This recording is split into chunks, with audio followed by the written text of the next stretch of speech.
There's a difference between fried onions and caramelized onions, and the big difference is time and temperature. When you fry onions, woo! I'm getting excited about my onions. When you fry onions, it's quick, it's hot, you get them done, they're ready to go, beautiful. When you want to have that really brown, beautiful, sugary onion come out, you need to let them cook longer on a lower temperature. Let them come down. You want to probably use a lot of onions and make a big batch of this and make that hour worth it because they are going to shrink down to just a little bit.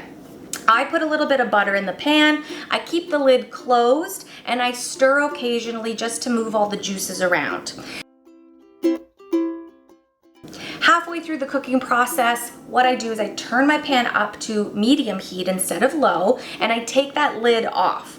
Now I'm gonna start seeing that heat really start burning those sugars a little bit, so you'll get that brown on the bottom of the pan. And you can use just the onions simply to move around that brown color and then stop, wait again, stir, and you're deglazing the pan that way with all of those beautiful brown colors.